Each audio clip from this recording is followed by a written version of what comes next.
Going on, everyone? John Matrix here again. Hope you're having yourselves a wonderful day whenever you're watching this. Started diving into some of the orcs here in the Warhammer 40K universe, so we got another video here, another one by the Scholar's Lore, going over Orc Anatomy 40K lore.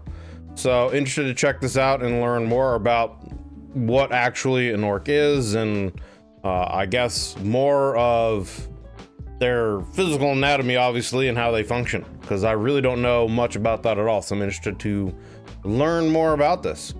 As always, there will be a link down below in the description if you want to check out the Scholar's Lore channel, and if you want to check out the original video down here without my commentary, reaction, etc. The link will be down below, so you can go over there and check that out. Go over and give Scholar's Lore, you know, a like and a sub, all that kind of stuff if you enjoy this video and this content. We are doing this reaction live here for some of my YouTube members, so if you would like to, you can go down below and click the join button, check out the various YouTube membership tiers and see if anything of that interests you. If you feel like trying to join up and you know, supporting the channel a little bit more, we'd greatly appreciate it. But for now, we're going to get into this here video. So boop boop. And again, this is Orc Anatomy 40K lore by the Scholar's Lore. The orcs are such a pervasive threat throughout the galaxy that almost every imperial citizen knows of their tale. Even distant populations, so far flung into the galactic rim that they have never been blessed with the knowledge of Terra's existence, have their own dark tales of the orcs. Entire star sectors have been utterly ravaged by the green tide since before the Imperium even existed. Yep. And as we are to explore... I was trying to pause that a little earlier, but anyway, like I was saying in a previous video about them, I know that the orcs were, along with the Eldar, like the first race, essentially, that, or among the first races that the, well, maybe not the first races, I guess, because the old ones have been going around seeding life throughout the galaxy, so there might be other races out there that we haven't necessarily encountered yet, but they were among the races that the old ones created to fight the Necrons and the Catan and the War in Heaven, along with the Eldari. So I know they've been around since virtually the beginning of time-ish, you know, in our galaxy, I guess, at least the beginning of the Warhammer 40K timeline. So they've been around for a long time, and I know that they've kind of devolved over time. They used to be bigger, stronger, smarter, potentially more capable than what they are now, and they've kind of devolved down into like their baser instincts. It would be interesting to see if at some point in time the orcs start to re-evolve back into what they were before. I'd be curious to know, you know, if Game Workshop has any plans to do something like that in the future, if they're going to get, you know, smarter, more intelligent, more capable as things go by, you know, as time goes by. But anyway, let's continue with the video. Entire star sectors have been utterly ravaged by the green tide since before the Imperium even existed. And as we are to explore, they will likely remain as a rampant force long after the time of humanity has passed. The orcs only seem to desire one thing above all else, and that is war. They care not for the art of empire building. Politics provide them with no excitement, and diplomatic chicanery is a near impossibility for these brutes. Instead, a good fight is all they seek. Whether that be a simple brawl by the fire to pass some time, or a war of such epic proportions that it claims 100 worlds, it truly matters not to the greenskins, so long as there is a fight to take part in. Then they will be content. You know, and I wonder, you know, being that they are driven essentially by the instinct to just fight, I wonder how much, if any, like honor or the concept of honor has in their society. You know, I wonder if that could be a tactic that could be used potentially against them, you know, like if a Space Marine captain or Primarch or something like that were to, you know, challenge a war boss to a straight duel and say, hey, if I win, you leave, and if you win, we'll surrender and you can, you know, or whatever, we'll give you the fight you're looking for. you know, kind of a situation if they would actually honor something like that and honor those terms. I mean, there's, from what I understand, in the past, there has been actual, you know, treaties and arrangements worked out with the Orcs. So I would assume they do have some kind of sense of, or at least some of them. I mean, I'm sure just like any other race, there's, you know, Orcs that might be more honorable or capable of, you know, other acts of, I don't know, kindness. I don't know if that's the proper word to think of, but, you know, acts of, I guess, more honor and courage, etc., versus others, you know, just like anyone else has. So, but I'm curious if honor has any kind of real place in the Orc society at all, or if they don't care about that at all. So long as there is a fight to take part in, then they will be content. As a brief introduction, the grouping of Orkoid consists of several distinct species, namely the Orks, the Gretchen, Snotlings, Squigs, and of the Orkoid fungi. All of these are connected by their baffling lack of intellect, and if one is to study an Orc, then a post-mortem examination may be preferable to any futile attempts of communication. Today we shall only be exploring the Orcs themselves, whereas the lesser subservient Orkoid species shall be focused on at a later date. Okay, so I think that might answer my question that I had in the previous video about some of the Orc society things, and there seeming to be lesser version of Orcs, so I would think those ones would kind of be the logistical side of things, might be the ones in charge of some of the more menial tasks, you know, making sure that, you know, the front lines have ammunition and things are taken care of, they have food, etc. At least I would assume, so.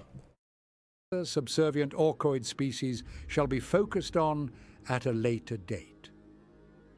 To begin, we shall classify the Orcs and the Orkoid species in general. It is not so simple to call the Orcs as animals, as through our studies we have determined the Orcs to be a curious yet perfect symbiote of both animal and fungal tissue. Interesting. Each of these symbiotic components are so intertwined and come together in such a complex and all-encompassing way that they cannot be separated from one another. It would be impossible to remove the fungal component from an Orc, just as it would be impossible to remove their animalistic side. One of the remarkable benefits of this symbiotic relationship is that the fungal components of an Orc will allow the beast to withstand an incredible level of damage before finally being incapacitated.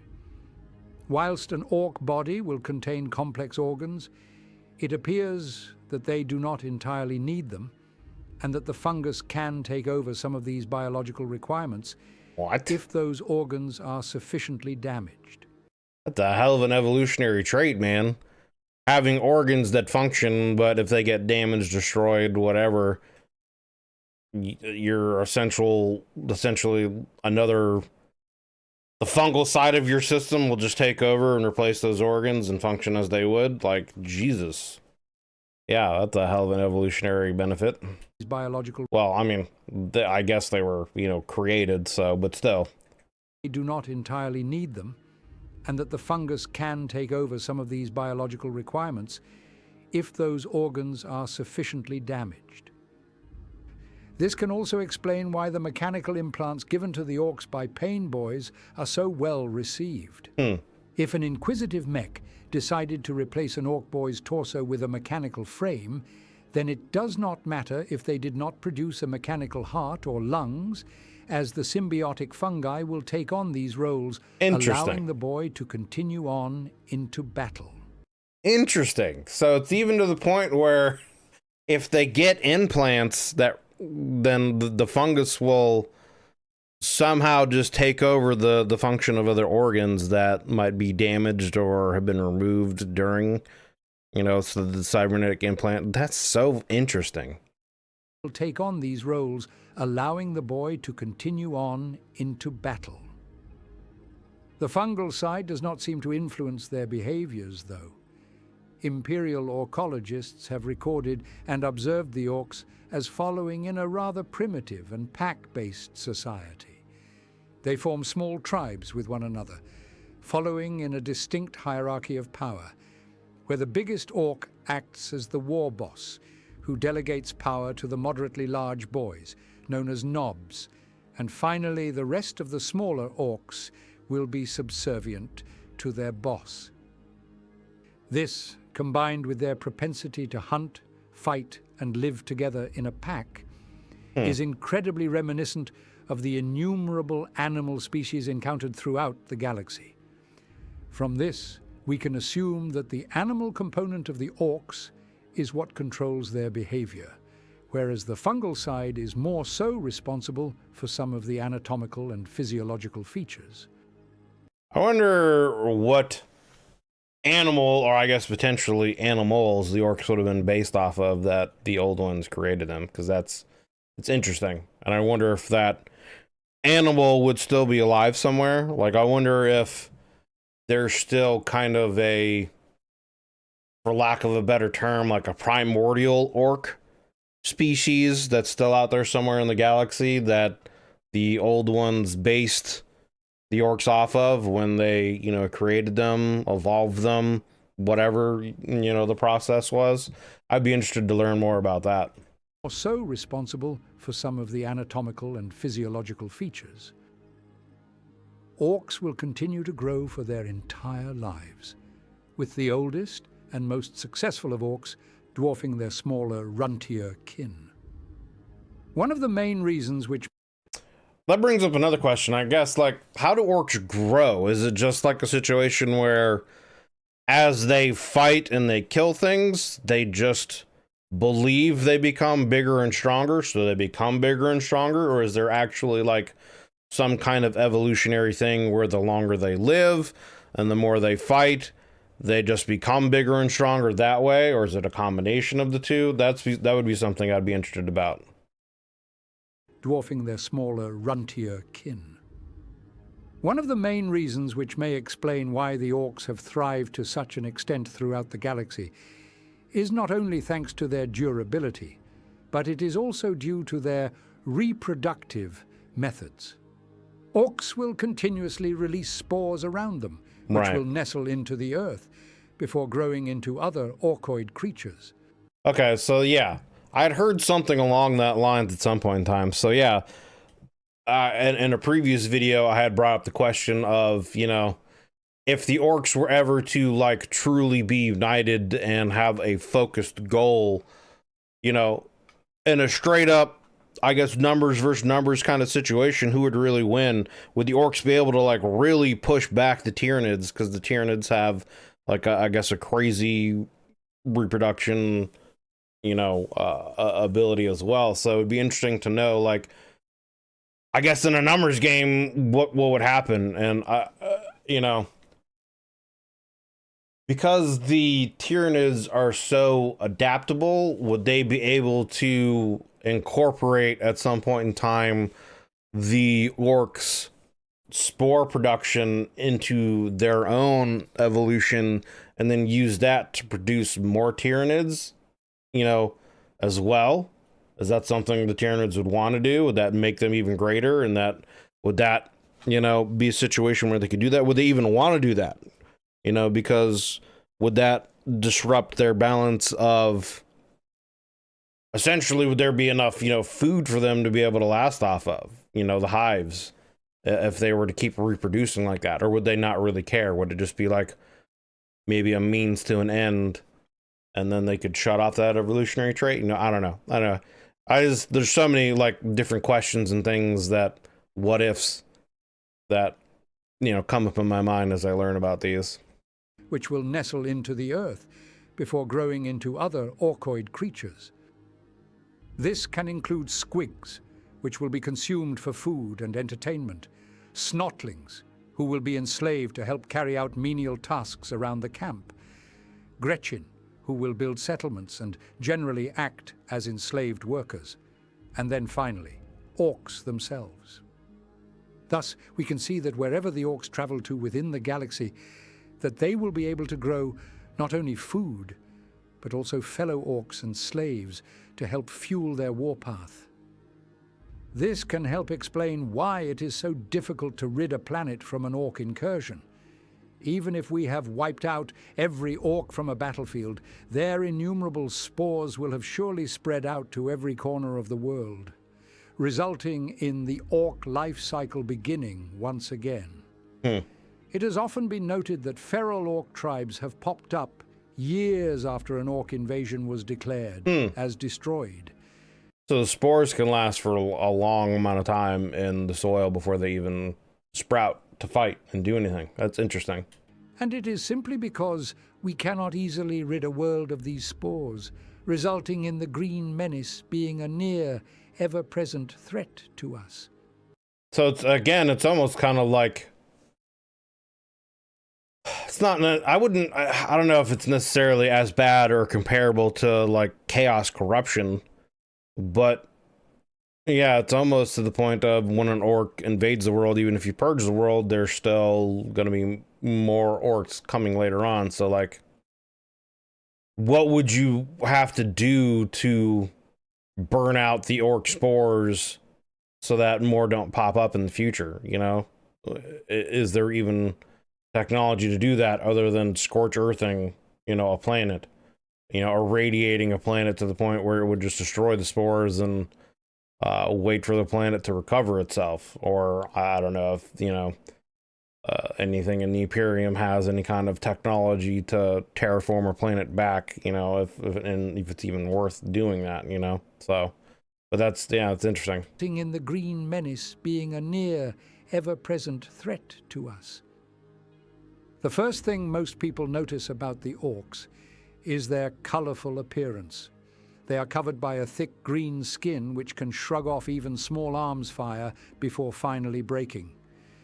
Beneath it, their blood is also green and upon examination has been shown to contain hundreds of distinct species of fungi. Interesting. Some of which release large levels of copper into the orc's circulation. One theory behind why would it release a bunch of copper into their circulation? That's interesting. Of copper into the orc's circulation. One theory behind the green color is that many of the fungal cells found within both the skin and blood contain high levels of chlorophyll, which may suggest that the orcs have a limited ability to photosynthesize through these fungal elements. Which again would be a pretty interesting evolutionary trait for survivability if there's no food or not enough food. As long as there's sunlight, you know, you could photosynthesize energy. They might have some kind of reduced function or, you know, slowed metabolism at that point, but they would still function. That's interesting. Limited ability to photosynthesize through these fungal elements. While this has never been proven, it would explain why some orcs have been observed as not needing to eat for long periods of time, as they would only need a source of sunlight to fuel their bodies. On average, most orc boys will stand around as tall as a human, although they would certainly tower over us if they could only straighten their backs.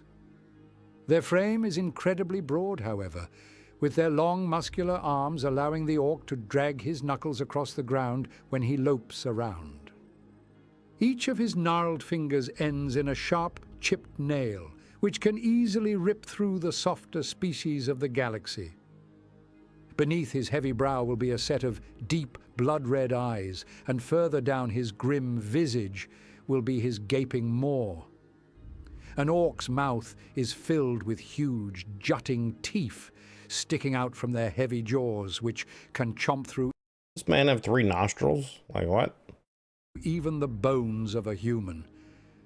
These teeth form the foundation of the orc economy, where large, valuable teeth are used as currency within the orc camps. That's funny. That's funny.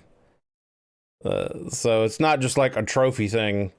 It's also their actual currency. So the more they kill, the more teeth they collect, the richer they are. That's interesting. That's interesting. And that's funny, but interesting.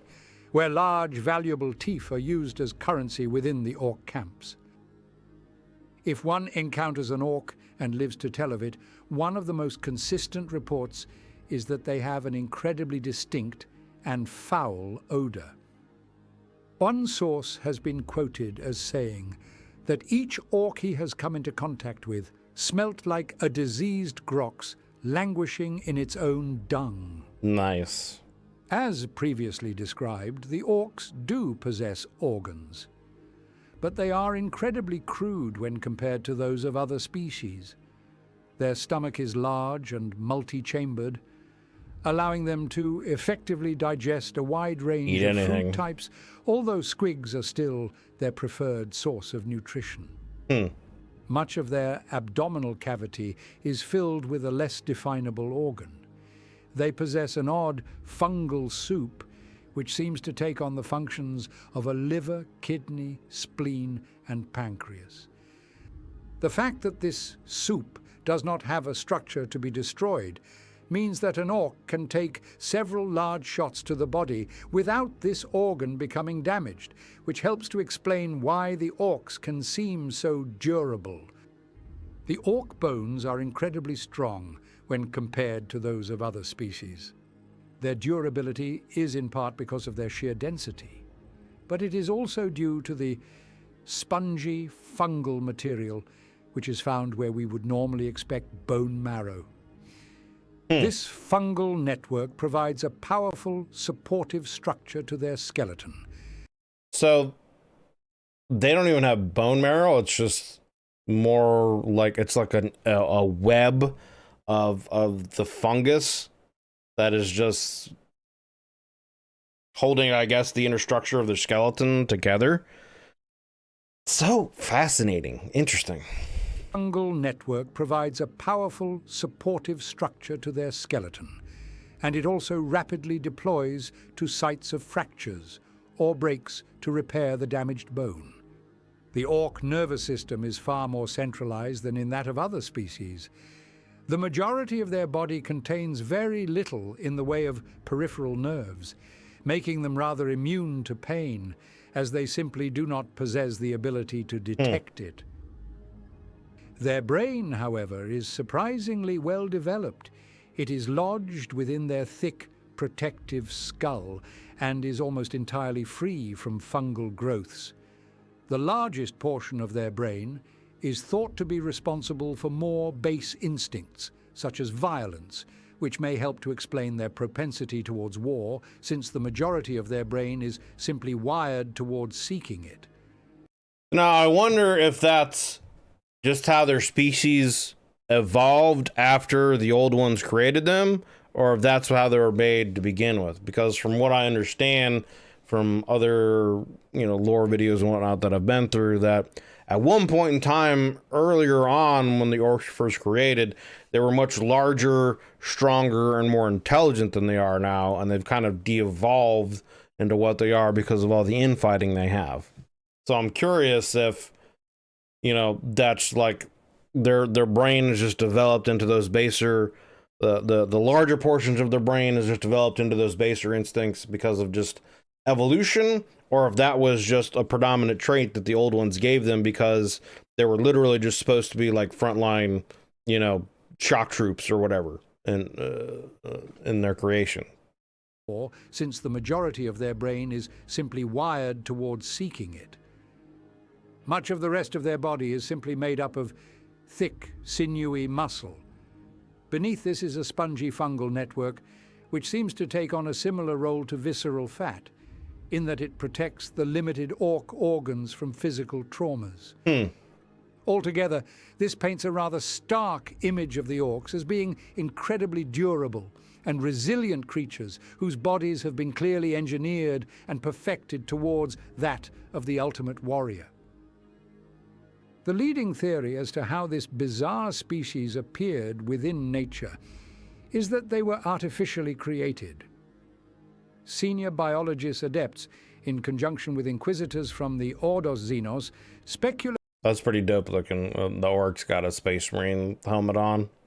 That's pretty dope, actually. That the orcs are actually a descendant of the fabled Orks, a warrior species formed by the Old Ones during their wars against the ancient Catan and Necrontyr. These creatures were designed to be a biological weapon.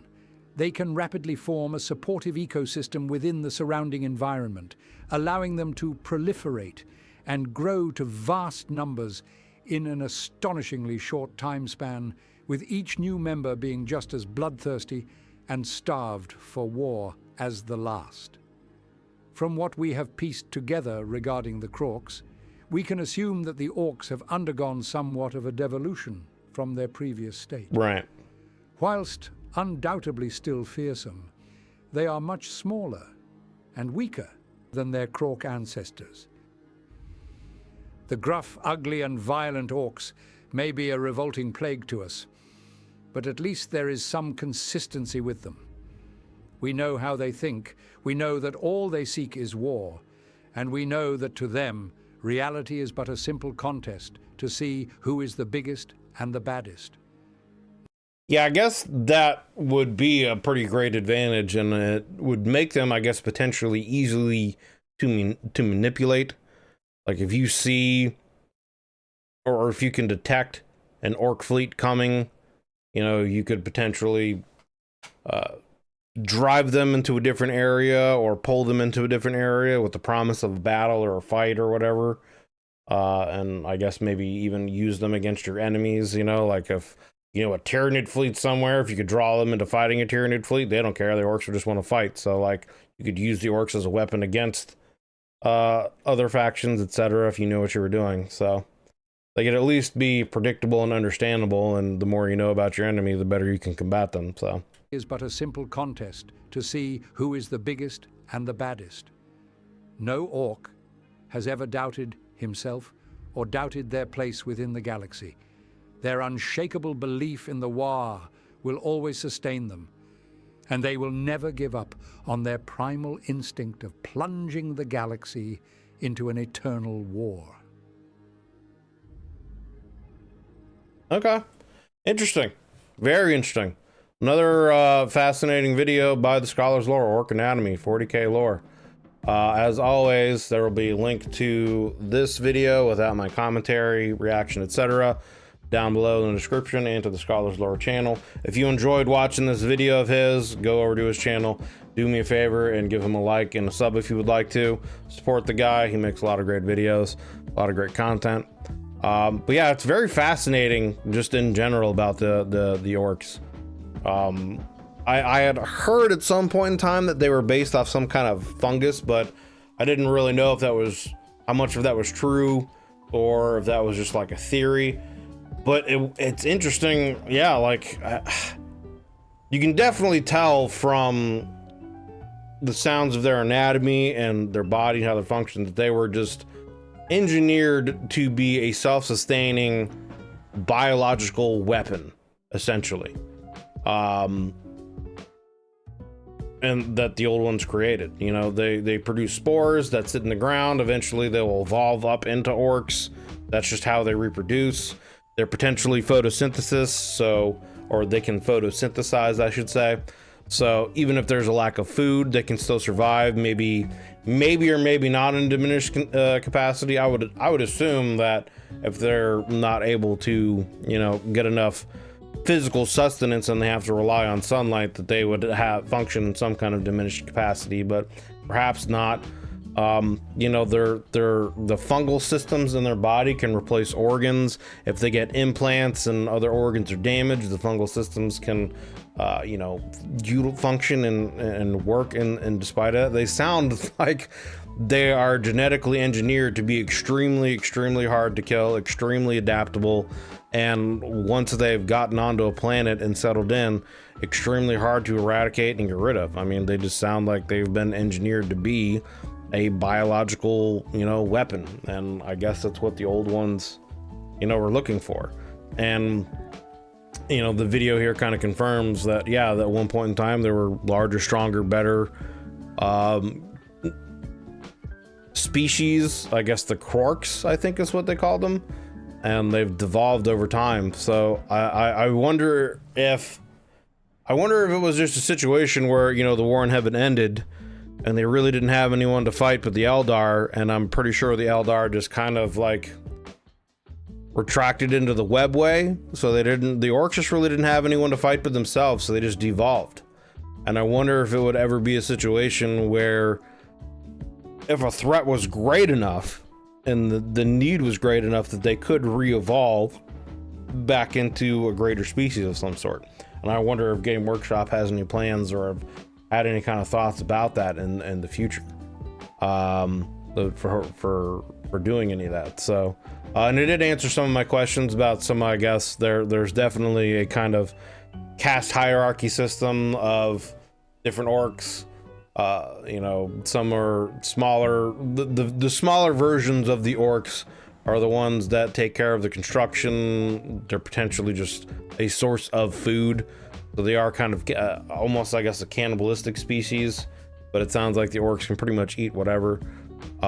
Yeah, so just fascinating video, fascinating information about the orcs. So again, that was Orc Anatomy 40K lore by the Scholar's Lore, so go and check out his video. I am doing this reaction live for some of my YouTube members, so if you would like to, you can hit that join button down below, check out the membership tier benefits and see if any of those would interest you if you'd like to join. But if not, I greatly appreciate you guys hanging out and watching this video to the very end. If you enjoyed this reaction, consider giving a like and a sub, as it helps me and it helps the channel grow. And I hope whenever you guys are watching this that you're having yourselves a wonderful day. Appreciate you guys as always. Thank you, and I'll see you guys on the next one.